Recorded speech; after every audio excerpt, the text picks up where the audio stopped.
Je te retiens avec tes conneries. Ah, faut que je vous raconte. Ah, je suis parti avec Jean-Jean rejoindre Fifi. Ah, je m'en remets. Un pouce bleu, abonne-toi. Et on y va.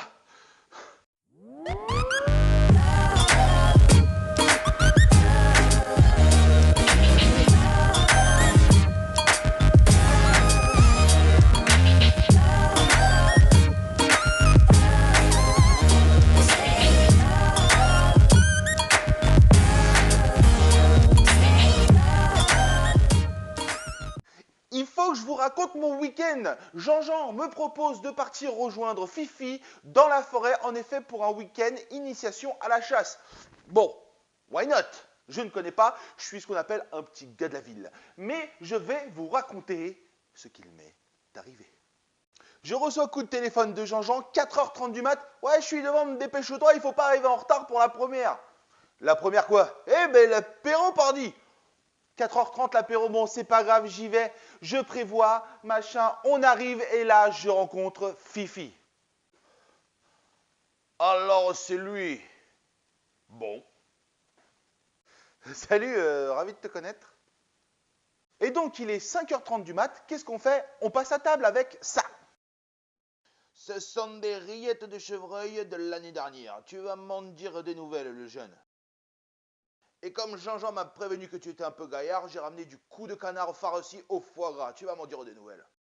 Alors écoute-moi, il y a deux écoles. La première, avec le cou farci au foie gras, tu peux prendre un rouge ou un liquoreux. Évidemment, avec les rillettes, il y a le rouge. Mais avec le foie gras, ici, c'est très important. Et comme tu m'as l'air d'être un petit gars de la ville, je vais te faire goûter les deux. Les hostilités sont lancées avec ça. Château Pérolan, Côte-de-Bourg, millésime 2015. Un Côte-de-Bourg pour un bon bourrin. Eh Jean-Jean, tu m'avais pas dit que c'était un comique lui. Tentative d'approche afin de lier un lien amical, totalement échoué. Un joli Côte-de-Bourg, en effet, nous sommes au sud du vignoble de Blaye, rive droite de la Gironde et de la Dordogne, juste avant les vignobles fameux vignoble Pomerol, Saint-Émilion, donc nous sommes rive droite, terrain plus propice au merlot, qui donnera des vins très fruités, plutôt tournés sur le fruit rouge, avec des tanins plutôt veloutés et soyeux. Donc effectivement, ça s'est super bien marié avec mes rillettes et étrangement avec mon coup de canard farci au foie gras. Le château de Séronce vous propose le Grand Enclos en appellation Séronce, millésime 2012. Et oui, voilà un AOC de liquoreux dans le Bordelais, très peu connu. En effet, nous sommes rive gauche de la Garonne, au-dessus des liquoreux de Barsac et encore au-dessus de ceux de Sauternes. Effectivement, lorsque vous remontez la Garonne rive gauche, ça fait Sauternes, Barsac et enfin Séronce. Et ce sont des vins avec une profondeur et un fruité très agréable. À l'inverse des Sauternes qui sont très riches, très miel, très coin, là, on va plutôt avoir une pointe de vivacité en fin de bouche, peut-être un petit peu plus de peps, ce qui va accompagner là à merveille mon coup farci au foie gras. Et donc on a bu les deux bouteilles avec ces rillettes, donc l'apéro est fini, commence à chauffer et là par contre on est parti. En effet, j'ai pas le temps de finir mon verre que direct Fifi. Oh vous la sentez, oh faut y aller, allez le jeune, dépêche-toi, on est parti, on y va, tu suis. Hein quoi, mais tu sens quoi, qu'est-ce qu'il y a, on part où? Oh. Et donc après 2 heures de marche, ils m'ont laissé littéralement en plein milieu du champ. Ils se sont barrés des deux côtés et ils m'ont laissé un toki. Oh le jeune, écoute-moi. Au premier son du fusil, tu regardes et surtout tu te tiens prêt. Ouais, reçu 5 sur 5, Delta Bravo, Charlie Tango.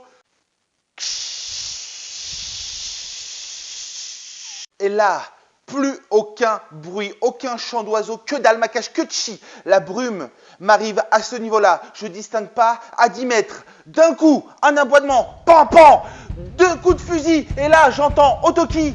Allez, c'est parti le jeune, on y va, c'est à toi de jouer. C'est à moi de jouer, ok, mais qu'est-ce que je fais là? Quoi? Allez le jeune, ils vont arriver droit sur toi, tu leur mets une bastos dans la carafe. Oui, voilà. Alors déjà, il faut que tu saches que premièrement, je ne me suis jamais servi d'un fusil et que deuxièmement, je ne possède pas de fusil. Alors écoute-moi le jeune, c'est très simple. Premièrement, tu es un bon bouillot. Et deuxièmement, cours ta race si tu veux vivre. Je me suis retrouvé à détaler comme un lapin. Comme ça, en plein champ. Avec les aboiements derrière, plus les tirs de fusil, comme ça. C'est la fin du champ. J'arrive à la lisière de la forêt. Putain, je trouve un arbre. Ah, y a pas de branche. Ah, fais demi-tour. Je suis dans la forêt. Hop, j'ai esquivé un trou comme ça. Ah, je trouve un arbre. Je grimpe. Je suis resté dans l'arbre 2 autres heures car j'avais laissé tomber le Toki. Donc, Jean-Jean et Fifi ont fini par me retrouver. Moi, évidemment, mort de honte, mais il était l'heure de manger. Et donc là, Fifi me dit « Écoute-moi, la Pinou, je t'ai vu cavaler, tu dois avoir les crocs. Écoute-moi, tu vas goûter ce plat. Ça a mijoté pendant 6 heures et c'est tout spécialement préparé par ma femme. » Daube de sanglier en 2 façons, avec et sans os, mijoté au vin blanc moelleux. Et sans le savoir, j'allais me rajouter une couche d'émotion. En effet, c'était le moment de lui présenter les vins que moi, j'avais choisis. Château Belgrave, Pauillac, millésime 2014. Et oui, un Pauillac, pour les plus connaisseurs d'entre vous, vous êtes déjà, ah ouais, quand même. Pour ceux qui ne savent pas, il faut savoir que Pauillac, on est au nord de Bordeaux, dans la région Médoc, en plein milieu. Je vous invite à aller découvrir ses terrasses et son quai Port de plaisir, à déguster de légères crevettes. Et il faut savoir que Pauillac, c'est l'une des références parce qu'en effet, on y retrouve dans cette appellation rien que 3 premiers crus classés. Lafitte, Mouton et Latour. En effet, les Pauillac allient la puissance et la charpente à l'élégance et à la délicatesse de leur bouquet. Ce sont des vins assez puissants, très représentatifs de leur terroir. Je me suis dit, waouh, ça va être un vin pour Fifi. Sauf que Fifi me répond ça. Un Pauillac. Mais qu'est-ce que c'est cette réponse? Qu'est-ce que je dois comprendre? Ça lui plaît pas? Heureusement, j'ai vu qu'au lever de coude, ça suivait, parce que sinon... Alors, une fois toutes nos bouteilles finies, bien sûr, personne ne conduisait, on était tous sereins, on partait pas. Là, Fifi fait une remarque. Il était 16h, 17h30, donc la journée est bien passée. Fifi me dit, dis-moi le jeune, je ne t'ai pas donné ton gilet fluo, non? Ah non, Fifi, tu l'as pas donné. Bah mon salaud, tu l'as échappé belle aujourd'hui. Hein. Merci à tous d'avoir suivi cette vidéo, j'espère que ça vous a plu. Évidemment, je remercie très chaleureusement Fifi et sa femme qui nous a fait donc cette magnifique daube parce que c'est une pseudo-histoire vraie. Alors bien entendu, vous l'attendez tous, je suis obligé de la sortir vu le thème. Fifi fait partie des bons chasseurs parce qu'il y a les bons et les mauvais. Lui, c'est un bon. N'hésitez pas à commenter, à partager, à vous abonner, la petite clochette, maintenant vous savez tout faire. Dites-moi dans les commentaires, vous, qu'est-ce que vous aimez cuisiner comme plat, qu'est-ce que vous aimez déguster avec. Vous étiez bien sur la chaîne Tu veux savoir, maintenant tu sais, ciao!